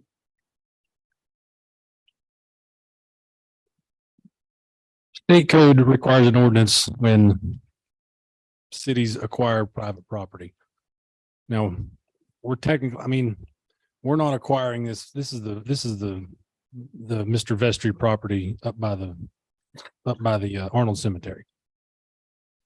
we're technically not required, we're not acquiring every piece of square inch of his land or any right to use it other than for using the vehicles to turn around in and whatnot. Is that acquiring private property? I think the court would look pretty broadly and saying, hey, you're acquiring some kind of property interest on this private piece of property. So therefore, I think you need to pass an ordinance just to be safe, if nothing else, in getting this, in acquiring this easement. So that's what ordinance 2023-01 is. And I don't know if you'll have a copy in front of you there with it. Or mention that there's no fee. Well, I intended the easement itself, when we record it, we'll have this ordinance attached to it as kind of like an indication as to what the law calls it, I guess, consideration. What do you give me in return for what I'm giving you? I give you $1, you give me a soda pop. $1 and the soda pop are called consideration. His consideration is he's giving us the ability to enter his land and have cars turn around on it. In return, we're putting a parking lot. Well, we're putting some paved spaces, something to that effect. And keeping the wall, there's apparently a retaining wall of some degree there that we would upkeep and otherwise plow the paved area. I think the retaining wall was made as part of was that part of the cover? Okay. No, but I mean, the retaining wall, was that built as part of the concrete pad or the? Yes. Yeah, okay. It's not in yet, but we will be putting it in soon. I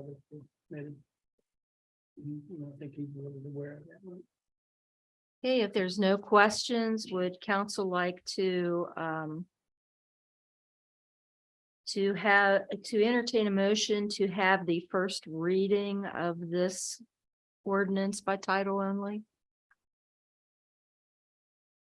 On the, to have the first reading. The ordinance 2023-01 applying the easement from property and West Ward Street. Is there a second? I'll say it. It's been moved and second. Any discussion? We'll have voting by roll call. Councilwoman Sherry Rogers, Yes. Rainy Bowen, Yes. Councilwoman Debbie Gardner, Councilman Hope. Motion carries. Ordinance 2023-01, ordinance acquiring easement on lots 36 and 37 of Reservoir Street, identified in the Lewis County Tax Office as District 07, map 12, PID 6. Okay, at this time, I'll entertain a motion to accept or reject the first reading of ordinance 2023-01. I move to accept the ordinance, the reading of ordinance 2023. Is there a second? No, second. It's been moved and second to accept the first reading of ordinance 2023-01. We'll have voting by roll call. Councilwoman Sherry Rogers. Yeah. Councilman Rainy Bowen, Yes. Councilwoman Debbie Gardner, and Councilman Hartford. Okay, motion carries. Next, discussion of annexation to B&O and First Due Fire. All right, that's kind of convoluted, but what you guys have in your packet is a draft, I should say, of I have 4 or 5 headings there. Why annex? What we do, cost to annex, and I think benefits to annexation. That's been provided for you to review and provide any comments on that. I tried to pull from my notes that I'd had from a previous meeting where we discussed the things that we could offer as a city and put that into word form. And I guess my intention is to use this language as kind of a first something tangible that we can give to people when we have a conversation about annexation with them and say, this is what it's pros and cons essentially, and what that would look like. I think we still got, we probably need how to annex, probably needs to be in there too.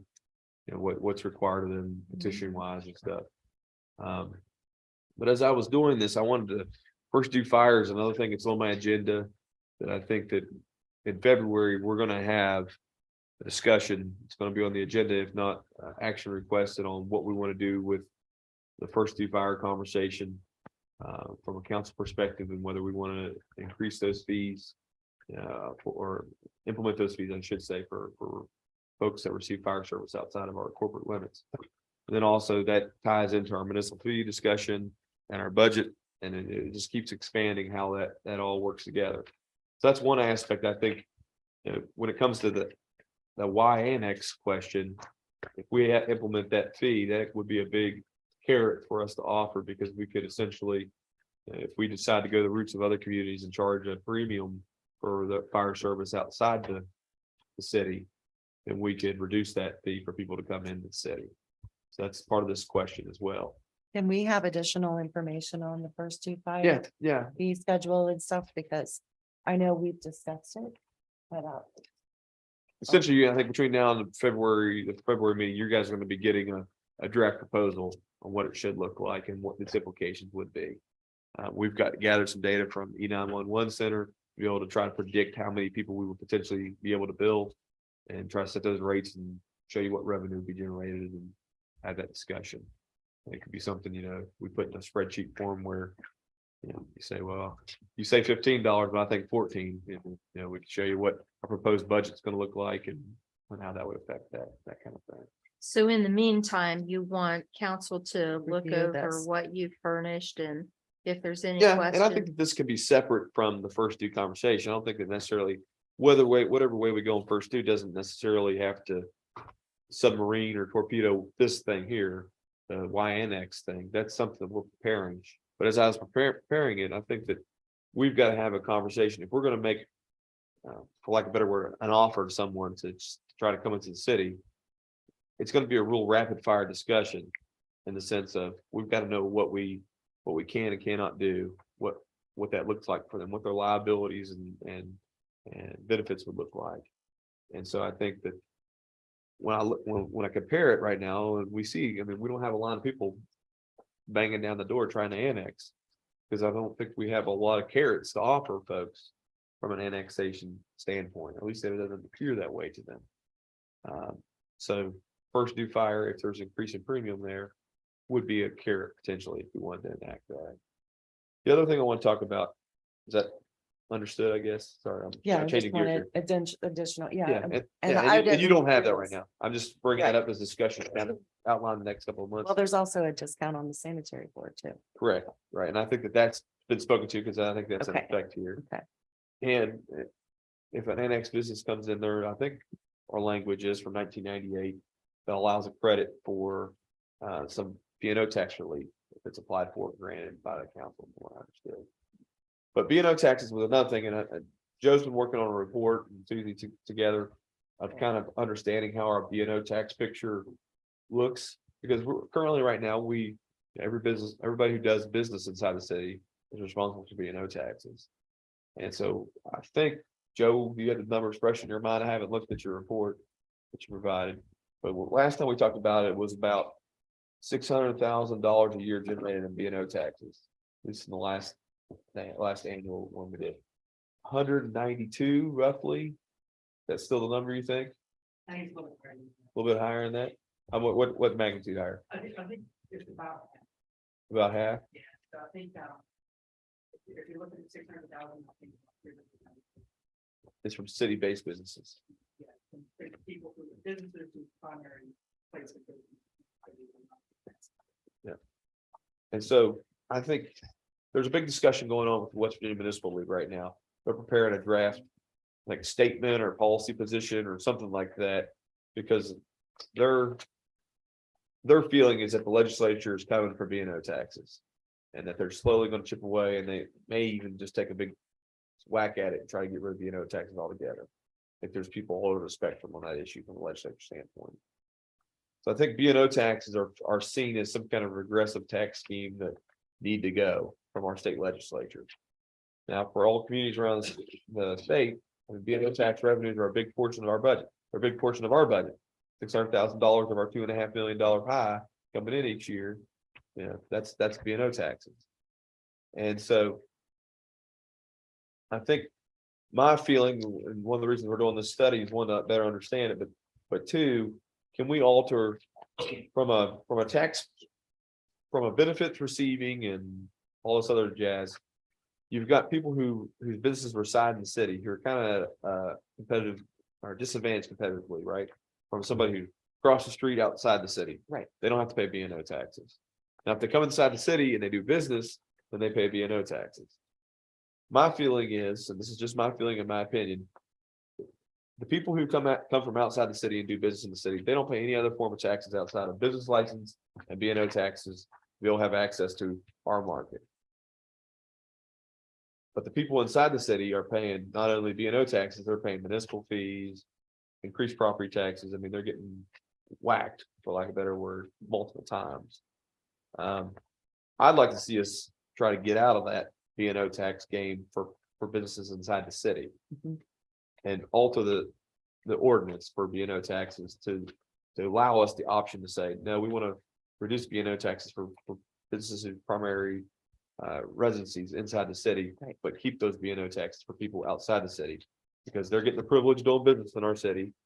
And all the services that's provided, they get mugged down the street, the police, while they're doing business in the city, our police are going to respond to that. And all they're paying right now is the B&O taxes. Let's see. But I think that also gives us, when we talk about why annex, right? If somebody wants to come into the city, I think B&O taxes is a big driver of saying, I'm hesitant to even consider it. I agree. So if we can have that as a way of saying, no, you don't have to pay B&O taxes, be in the city, hopefully that motivates people, or at least comes something like that. It's not so bad from a financial aspect. I'd rather be in the city and not only be outside. If you do business inside the city, yeah. No, I mean, take the tire business, right? Most of your business, you're not, I don't think, it's physical location based, right? Most of it is. But somebody delivering pizza, I think technically they're probably responsible for paying B&O taxes for pizza they deliver in the city. Or I know people who sell goods, like suppliers and stuff like that. We get a lot of B&O taxes from people selling materials to the hospitals and things of that nature. And they use our roads and services to get there. So I don't think that's bad necessarily.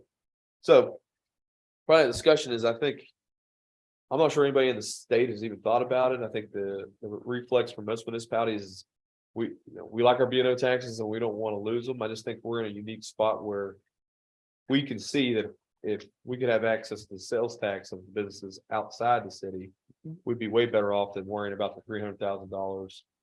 If we could get some of the big players out towards marketplace in that region, the annex to the city, I think their sales tax alone takes care of any B&O taxes we would generate just from our current arrangement inside the city. Yeah, I see it that way. And I haven't saw numbers for it, but in just comparison to other communities, I think that we'd be coming out ahead. Yeah. But I think in order for us to be able to offer that, I'm not sure, one, we can do it under current state law. We've got to explore that. But I think if we are able to do it, it's going to come through the municipal home rule board, and we're going to have to go down there and give a pitch to the home rule board and say we want the ability, whether it's to eliminate the tax or offer perpetual credit to businesses inside the city. I don't know how that language works. I think we probably have to contact either them or some kind of specialized B&O tax lawyers or something to get that. But I kind of wanted to have that discussion with you all to see if you support us exploring that. And then, trying to get on the docket down at municipal home rule to go make a pitch to them and see. I think at the end of the day, home rule would authorize us to make that change to the city. We wouldn't necessarily have to pass that ordinance then and there. We'd just be authorized by home rule to make that change when we're ready to do it. If we're ready to do I it. think we need to explore those options, because in the phone calls with the municipal league, they did a carve out last year for the new car dealers. This year, possibly Pharma and another one are maybe looking for another carve out. So the statement that the municipal league put together, representing all municipalities, was to oppose getting rid of B&O statewide, until a thoughtful analysis of any replacement can take place between municipalities and legislators. But I think that it's gonna be discussed every year. And it's Yeah. gonna be somebody new wanting to do a carve out. No, the new car dealerships didn't affect us much because we don't have a whole lot of. No. dealerships, But, Farming probably would, with the hospital being in the city, so it's coming, and I think everybody understands that that's a tough tax, that 2% on gross revenues is a difficult one. It's a stinky one, in a sense of, it cuts businesses hard, I think, in a sense. Now, a lot of municipalities say that they're not getting a whole lot of complaints about B&O tax, but I think it's just been an accepted fact of life. I think everybody would welcome the elimination of having to even generate the quarterly forms. I've heard that complaint. I hate doing my B&O taxes every quarter. But if we can, my feeling is, if we could generate the money from municipal fees, is it better off for a business to pay a flat rate? If we could find that sweet spot where they know every month I got to pay it, or every quarter I got to pay this in the municipal fee and get rid of B&O tax. But all thoughts and conjecture at this point. But if you guys are fine with it, I'd like comments back on this form here that I gave you. We've had a conversation earlier in the year, almost a year and a half now, with an attorney who represents one of the big players out there towards the place. I think our next step is, once we get this kind of solidified, this was answering his last volley to us to say, I need some information from you all. I think we can provide this to them, at least have that conversation and see where that takes us. And I think that we need to do that due diligence in that aspect. And then I guess second of all is we'll work on the home rule side to see what that would entail and get back to you guys on that. That's all I've That it? got. You guys are okay with that? Okay. Next. Coffee with the Mayor will resume in March at the Coffee House, and it's going to be on the first Wednesday at 11 a.m. And depending on attendance, we might change times to a later afternoon, some months, just to try to accommodate people. The Municipal League is hosting a legislative reception at their office in Charleston on January the 10th from 11:30 to 3:30 p.m. So if you are talking with legislators, please invite them, and all elected officials are also invited. The Municipal League's Midwinter Conference will be held in Charleston on February 13th and 14th. Something that I'd like to have before that conference is a pie chart showing the revenues for a year and source.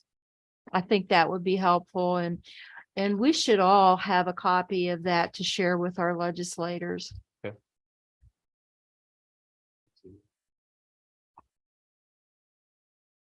Just a couple reminders. Pensions meeting, we need to reschedule that.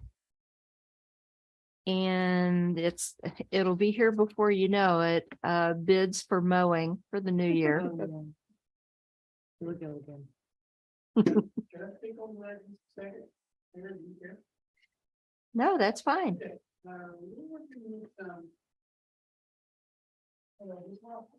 Conservation District? Yeah, conservation district, possibly, working with our mowing this year. And that would be. they may supply us with some equipment.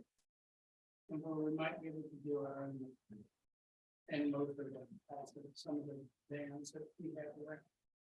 That's something we want to look at. Okay. Okay. That's all I have. Ward 1. What about, I noticed on Nate's report, deadline to file for city election. It was an approximate date that you listed. I don't know. Do you have the definite date? I don't at this point. I think Judy said I'm trying to think of what it said. we just got the calendar. Yeah. I can email you all the what it is. We need to We'll get, need to publish that in the paper. Okay. Thank you. Yes.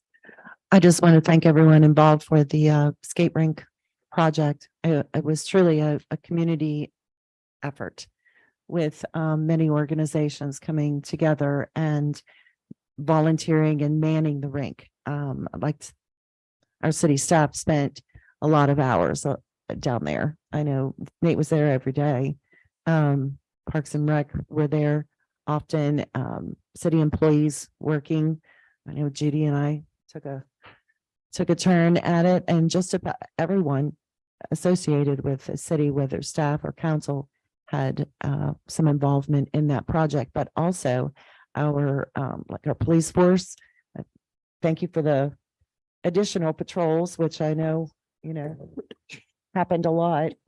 Fire department took their turn, a lot of organizations, school groups, churches. It was truly nice to see a community effort and to provide that experience to surrounding county families as well as our families. And I just wanted to say thank you.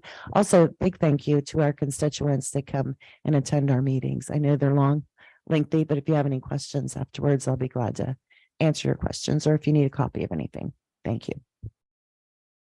I'm glad you left me a few thank yous. I'm going to pass some out tonight. Uh-huh.